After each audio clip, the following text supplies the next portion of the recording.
her English name is futuristic, but the her native name is, maybe you can say name. I'm struggling to pronounce it. Ka Kegomi Kegomuditswe. Yes, I got it right. Thank you so much. She's currently in South Africa right now, so we hooked up because she's a Pan-Africanist and a very, very staunch promoter of Pan-African ideas. So we came up with this conversation. We're trying to find a balance between African spirituality and Christianity, because there was something, a very gory scene I observed recently of a grandmother that was killed by her children, and they accused her of witchcraft. And then there was another scene in Nigeria where a pastor took to a community and destroyed one of the oldest baobab tree that's been in the community for, like, I don't know, thousands of years. This man of God went into the community and cut the tree down, you know. But the problem is this: the local community where the tree was, let me just give you this quick example. In Europe, there are laws that protect animals, trees, and plant. But in Africa, what protects our plant are not laws, but our custom. For example, the Africans, they see trees as sacred. Big trees that give shades to the city, they see them as sacred trees. So they protect them. They condition the mind of the people to see them, and they tell you that our ancestors are living on them. That is the only thing that is protecting those trees, So that way, the people consciously, in short, even if there is no way they will go back and cut those trees, because there is fear already programmed in their mind that when they cut that tree, they are hurting the nature, they are hurting the land, they are hurting the spirit of the ancestors. So, but the problem we see constantly in Africa is that there's a clash between this local tradition that protect the ecological system with our modern Christian practices. So our Christian brothers are afraid. She's a Christian herself. I was a Christian myself, but I now see myself as a free thinker. So our Christian brothers go back to attack some of these cultural practices because they think it's paganistic. Another example I want to give you is of a little village, actually, in Nigeria, where you see crocodiles. And there's another village, I can't remember precisely. I think there's another one in Ghana, and I think there's another one in Congo. I can't remember precisely the full name. But there are live crocodiles, very mighty. Normally, these crocodiles are wild animals, but tourists pay money to visit them and touch them. These crocodiles have been living in the community for thousands of years with the locals, and they haven't harmed them for once. You can see tourists, they'll just come and sit on them to take pictures. Even children, goat, they are fed in a particular time in the week. They are fed by the locals. So they have lived thousands of years peacefully with the community. They have never harmed any person. In fact, there is no story of anyone being harmed ever. So, but what is protecting this crocodile from being harmed is the local custom. The local government or the state government or the federal government did not write any law and say, look, we are going to protect these animals and force the local community not to touch them. But the local community themselves internalize the idea of protecting these animals through their customs. They see them as sacred animals. So this is where the balance, the ecosystem, the balance of the ecological system now persists in the African cultural system. This is what we are trying to protect as Africans. My friend here, she's a Christian, but she's in tune. She knows. In fact, anyway, let me not say too much. So you just tell us the background, tell us the background of your family, how you people manage in South Africa to be able to incorporate the spiritual system, the local system, the tradition, the customs with Christianity. Because another thing I want to say quickly, sorry, before you talk about this, is the recent video that Beyonce released. Yes. Do you know Nandi? Or I think her name is Nandi. She's one young. She has 2 million followers on Instagram.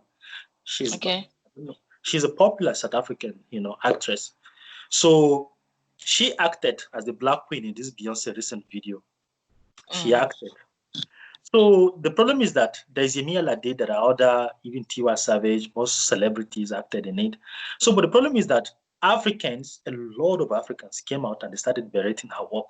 They were like, "Oh, this is demonic," and I was like, "Okay, let me see the profile of these people that are calling her, are saying her work is evil, that she's appropriating African culture." And I discovered that most of them are Christians, actually.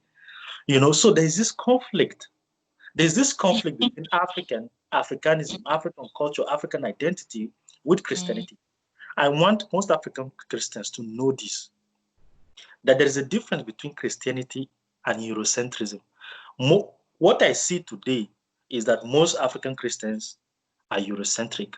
They see anything African as demonic, and they adopt anything Western. For example, most Africans take a Eurocentric name.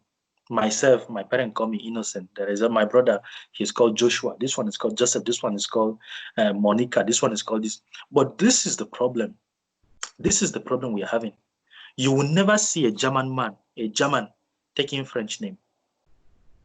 You never see really French taking German name. Or probably you will never see a Chinese man taking French name. Or a Frenchman taking Chinese name. They are two different cultures. They are two different individuals. They are two different identities. But why is it okay for Africans to take European names? It's because our mind have been westernized. So it's important that we set out this difference. So Christians need to understand the difference between Christianity and Eurocentric ideas, Eurocentrism, in the sense that you paint Jesus Christ white, or you try to copy the Westerners and whatever they're doing because you think you're a Christian. So yeah, I think I've talked enough about this. So let me just give you the opportunity to share your mind, to share your excellent idea. This is very important because she is exceptional. She is brilliant. We have a machine passing by. She is brilliant, and South Africa is a very, uneven society where they managed to have, a symbiotic relationship between Christianity and this, cultural identity. In some communities, not all South Africans are like that, but you particularly. So please share your experience with us. Okay. Hi guys. I hope you guys are well. This is Futuristic K Molapa, or you can call me Kehomudizwe or Keho. I'm from South Africa. I'm based in Potchefstroom. I'm studying in Potchefstroom, and my hometown is in Rustenburg. South Africa is a place that's full of democracy. Obviously, democracy is there, and we have a freedom of expression. That's one of the reasons why we can able to express ourselves easily. You understand? Yes. And that's why we have our own identities: Christianity, Hinduism, all these religions. You understand? But and I come from a family whereby most of us, we are culturists, like we are traditional cultural people, you understand? So we believe in ancestry and all that. But for me, I decided just to maybe take a different path from that. You understand? Yeah, so that's why. I think the reason why I see this whole Christianity thing, it has a lot of misconceptions within the African community. Why I say so is I've visited many churches, especially those modern churches, and then what I've discovered is the word they teach within the Bible doesn't align with the African culture. Why? As a Christian, you say you're a Christian, but the things that you say you're an African, but you do the Eurocentric stuff. You do the way that are just avoid the all African customs. I can say, for instance, the way we wear. I'm gonna talk about the dress code, how we wear to church. I mean, probably in the Bible, the ancient Asian Christians back in those days, how they used to wear. They used to wear all these cloths, all these white cloths all around their bodies. You understand?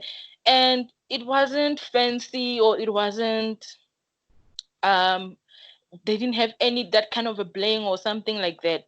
People used to wear silk or very clean clothes. They will go to mountains and pray to the Most High. You understand?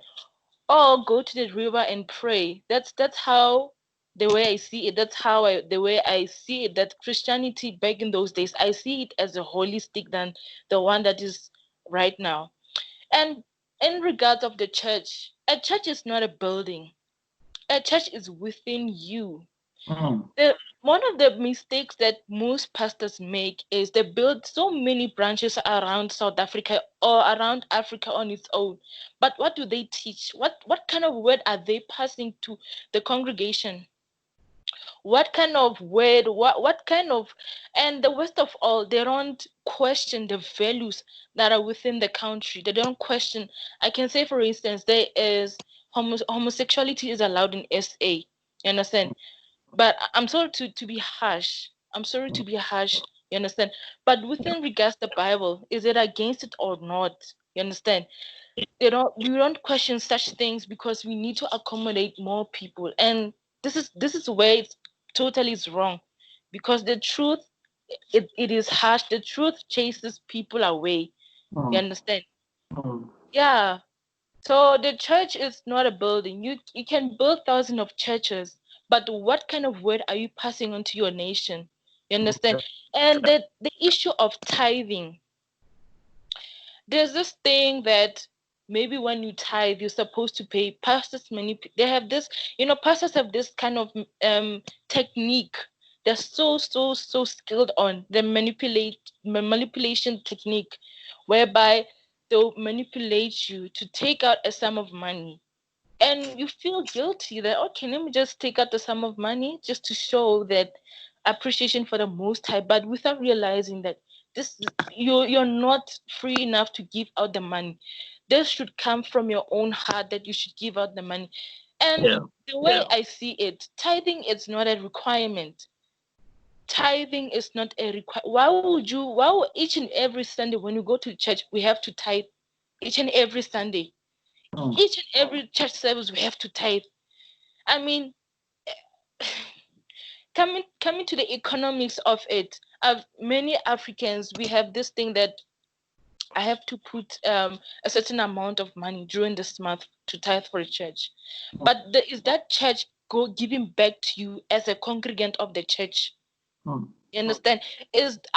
Are these pastors giving back to the community, giving back to their own communities, trying to rebuild their own communities through economic, political, whatsoever? Are they trying to strategize ideas to say, like, okay, now that people have given us money, how can we, let's say, for instance, there are small businesses around, you understand, in Africa, and people tend to franchise bigger businesses and not to start with small businesses within their own areas. You understand? And they're so ambitious, these people. They are looking for funding. Just try to think, okay, let me just fund these people. That's a way of saying thank you, for building for the economy around the country or around the continent. Because such things are not realized in our communities. You understand? Yes. Everything has to be classy, everything has to be fancy. And another thing about this whole misconception about Christianity is when you believe in Christianity, you're supposed to forget your ancestors. You forget where you're really coming from. You forget your surname. You call your ancestors as demons, and which is something that we really need to erase within the African community. Just because you're a Christian, it doesn't mean you're supposed to forget where you're really coming from. It doesn't mean that every your African customs are being held back, and then you have to follow the Eurocentric kind of path, which is something that we really need to correct. And I think that's why in Africa, spiritually, so I'm speaking on a spiritual aspect, that's why in Africa so many bad things are happening, because we don't realize our ancestors, we don't acknowledge them. You understand? We don't acknowledge them, you see. As much as I do understand that there's some of the things that our ancestors, the mistakes they have done in the past, but that does not mean that we should call them demons or we should call them satanic. They're humans too. They were humans, they made mistakes. I'm currently in Europe right now. When I walk around, I see St. Patrick, St. David, St. John, St. Matthew, St. this and that, St. Paul, Paul Claudel, this and that. They are calling their ancestors saints, while we Africans call our ancestors demons. You see the irony? We call our ancestors demons, while they here, they call their ancestors saints. So I say all these things here and I'm like, oh, no. So what is the problem with us Africans? Why do we And then when you talk today, they are unable to reason beyond that, ideology that they have espoused in their mind, which is really, really sad. So how do you on your personal life, within you and your family, how do you incorporate this? What are your practices? What are your beliefs? What are your personal convictions about Christianity and African culture? What do you think we should do as a people to be able to harmonize these two different ideologies? Of course, doesn't mean that because you're a Christian, that means African culture is demonic, or African dress is demonic, or African art is demonic. So what do you do in your personal life to harmonize the two? Okay. For me, I've learned quite a lot, especially based on African spirituality. Like what I've learned and what I've researched deeply about Christianity. I think researching is one of the most important things we have to do. Research about Christianity, the origin of Christianity. You can even go through Facebook page groups and just send the request there. Some of the page groups there, they are so educative about Christianity and African spirituality.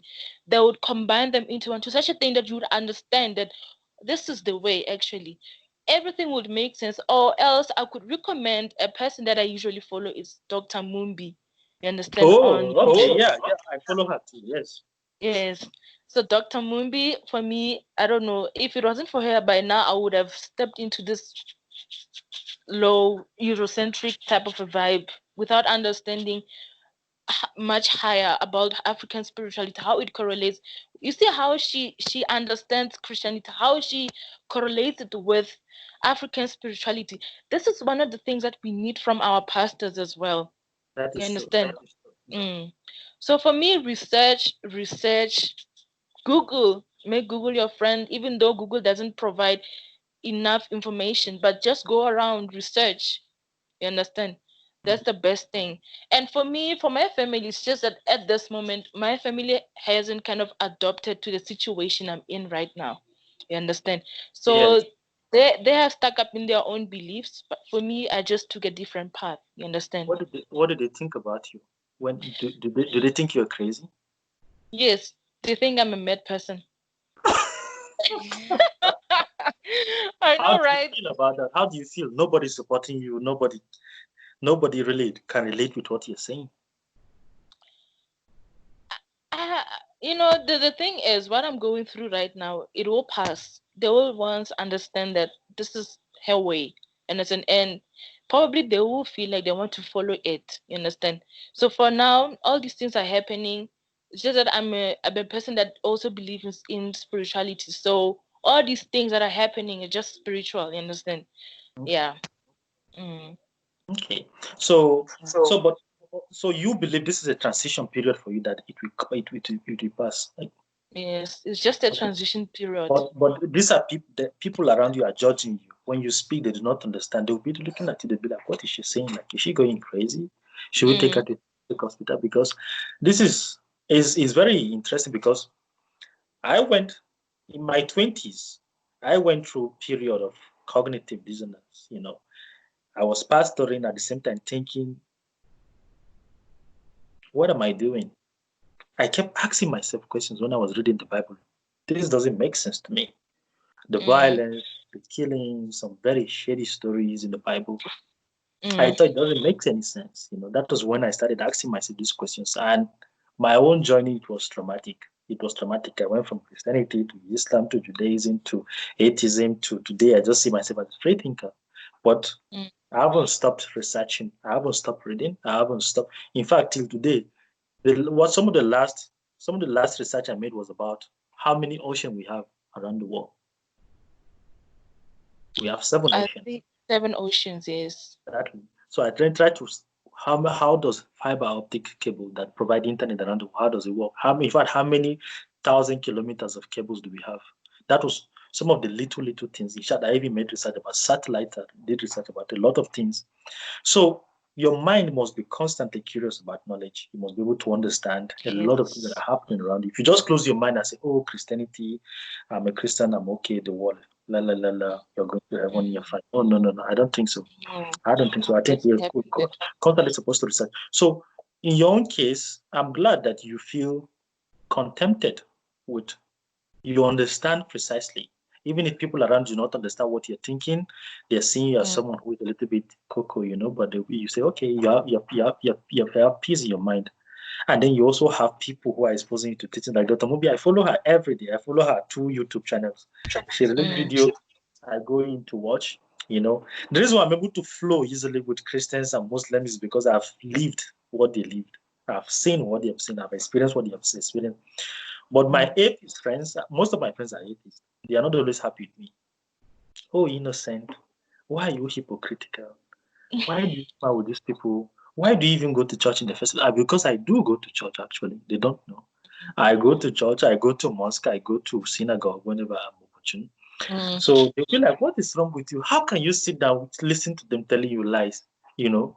I said, no, it's okay. Because I understand the reason why some people are Christians. I understand the reason why some people are Muslims today. So that's the reason why I don't worry anymore. So I'm glad that you're able to have this inner peace, this balance in your mind that, okay, even if, people are not understanding me, but do you speak about your faith? Do you speak about your philosophy, your ideas? What do you do? Or do you just look at people and smile? What do you do? For me, it depends on the type of people I speak to. If you're a person that has a positive energy, I'll speak to you about my faith.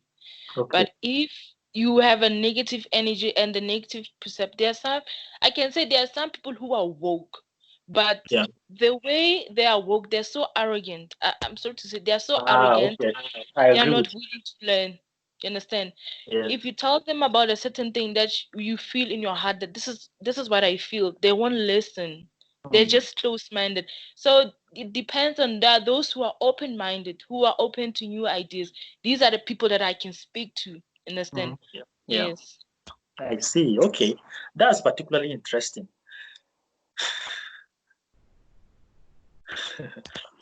You know why I'm smiling? Anyway, let me not say what I want to say. Okay. But it's particularly interesting. When you just mentioned the word woke, an individual came into my mind. And I feel it makes me to feel sad for our brothers. And in the quest of trying to search for the realities, trying to search for the truth, we have created another reality for ourselves that we are trapped in it. I have a friend who is into African spirituality. He doesn't want to hear anything about white people. He doesn't want to just hate everywhere. But the best thing you can do to yourself and to the world is to be open-minded as an individual. Be open-minded. Do not close your mind. Do not be judgmental. Do not project, don't have prejudices in your mind. Judge individuals, persons by what they offer. You cannot say, oh, because they are Christians, they are all stupid, or because they are all atheists, they are all going to hell, or because they are all Muslims, they are stupid. Because I'm a spiritualist, then I'm good, I'm better than everybody. If you think that way, I don't know what to say to you, but honestly, the best thing you can do to yourself and to the world and to the people around you is to be very, very open-minded. Try to understand the reason why people are Christians. Try to understand the reason why people are Muslims. Try to understand the people why people prefer to, adopt African spirituality. This is what we want to promote. Try to understand this and so what, because when you're able to think that way, then we can be able to find a balance in our society. If everyone can think that we can find balance, there won't be fighting, there won't be proselytism, or people going around killing each other, bumping, or trying to shoot or kill it, or fight, or bitterness, or anything at all. There was something you said that got my attention. You said the church is not in the building. Yes, it is not in the building. I want to comment on that quickly before I allow you to end the conversation with your final remark. No problem. I'm living in France currently, and we have up to 150,000 cathedrals, abbeys, and so many churches, Catholic churches, so many monuments, churches that dated back to the 13th, 12th, 14th centuries. I'm telling you about churches that are standing 700, 800 years old churches. Oh. Mighty, mighty edifice of churches. These are big churches. They have been constructed with marble, different kinds of stones you can imagine. sapphire. You can find them on some of the ceramics and some of the artwork on the wall and everything. So these are churches that have been there. I'm giving you this statistics: 150,000 churches all over the country. Wow. I'm talking about mighty cathedrals. Mm-hmm. But today, as I'm talking to you, 80% of those churches are empty. Nobody See goes what I'm into. talking about? They have turned some of those churches to nightclubs. Oh. They have turned some of those churches to. In fact, there's another one they turned recently to the skating board room. Do you understand skating board? They, Yeah. they build some stuff for young guys, all these machines, this thing they put on their leg to just slide on them like this. Yeah. Okay. They have turned most of the churches to museums. Wow. So I tell people, I say, look, all these African churches that are being foolish, African pastors that are trying to build churches, it will go to rot. In fact, the materials they are using to build cannot even last more than 100 years. These are materials that are used in Europe to build them for the last 700 years. And you're in Africa, you're building some kind of mighty stuff. It's misplaced priority. That's what I tell Africans. The church you're talking about is in your mind. Is in our mind. It's what we do. It's the love that we give to our fellow humans. It doesn't matter if you call yourself a Christian, you cannot be able to give people love. It doesn't. So I'll give you the last word. Well, we don't want to take too much time so that people can be able to get this, so that you tell us more about the emphasis you talk about African spirituality and Christianity. So what would you like to tell our audience, the people that are listening to us, what would you like us to think, what would you like us to do now going further as Africans? Going forward as Africans is we need to unite. I keep on telling people we need to unite regardless our backgrounds. We need to unite with one another. That's the first thing. And the second thing is we need to decolonize, to sensitize this Eurocentric belief in our minds. That is the first thing before moving forward. How do we do that? Communicating to one another. Try to speak to a next person. Try to tell that person what's happening within the world, even if that person doesn't agree. There are different stages a person goes through before he or she accepts the truth. There's cognitive dissonance. The second one is depression and anger. The third one is accepting the truth. So that's how human psychology runs. You I like understand? that. I like that. I like Yes. that. I went through the same process. I went through that. You It's see. crazy because I've never seen it that way. But I went through the same process. Go on, please. Sorry for interrupting you. Go on. Okay. You see. So you So made mention of cognitive dissonance, depression, and acceptance. Okay. Yeah. eh, and then after the acceptance of the truth, then that's where we start to implement the action. Action should be taking place. Like um start on doing things economically, politically straight, you understand? Let us change this view. Let us change the currency. For me, I feel like Africa should change its own currency. We should have like one currency at least for us to develop this continent very well, because this whole thing of having different currencies doesn't even work. I don't want to lie. It doesn't work. Understand? Yeah. And cutting out the borders, I support it. Cutting out the African borders. This whole thing of doing passport when you get your own African motherland to another, your own African brother and sister from another mother, you have to pay for the passport, which it doesn't make sense to me. You understand? Yeah. Yes. Yeah, there should be a free movement. I think by now we would have been fine if this whole border thing could have cut out. You see. And thirdly, start business, invest in businesses. Okay. Invent also our own product, our own service, invent our own Google service, invent our own Android, invent our own cell phones, invent our own internet. You understand? And the languages in our phones, that's the kind of vision that I have, having languages, African languages in the phones. Because every time when you go through the phones, the languages are from overseas: French, German, English, from the Dutch, all these things. So we need to change that. We need to implement our own languages like Swahili, Sizulu, Tswana, Igbo, Yoruba, Hausa, all these languages. Well done. Yeah. I like that.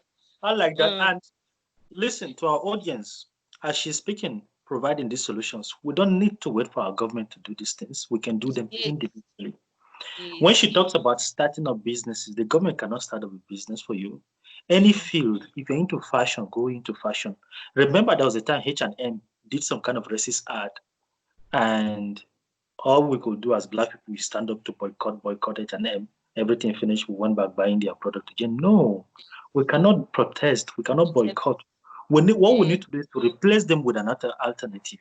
So if you're into fashion industry and you're listening to me right now, all you need to do is to create another form of franchise that is similar to that H&M, if not similar, bigger than H&M. That is what you need to do as personal level. So if you're asking yourself, okay, after listening to this conversation, what can I do? This is what you need to do. We're giving you the solution to do it. As we're telling you on our own personal conviction, we are planning stuff to do. She's into businesses and she's plans mighty stuff. I have plans for Africa for satellite and other stuff. So if all Africans will come up with a specific project to do, they will do something. So our time is off. Do you want to say anything, Ed? Or we end it here? Yeah, good night, guys. That's all I can say. All Enjoy, right. guys. Day. You see. Thank you so much for coming futuristic. I would like to after we're done this, I'll go back and I'll master your deep sway. That was the last pronunciation I remember of master. Because I don't like calling my friends with. Yeah, I changed my name in Facebook from Innocent to Ada because I prefer that they call me with my native name. So I'll just keep the name like that. And so, guys, thank you so much for being with us. Thank you for getting to this. So if you're watching and you like to be updated, you want to see this constantly, just subscribe to the YouTube channel and leave your thumbs up, leave your comment. If you don't agree with anything we're saying about homosexuality, about African spirituality, about Eurocentrism, about anything you think about what we can do for Africa. If you don't agree, or if you agree, just leave your comment. Let us know what you think about this. Okay, so we'll read your comment, we'll reply to you. So keep the conversation going. So thank you so much. We'll keep you updated. We'll bring new topics. So just remember to subscribe and stay tuned. Thank you. Sharp.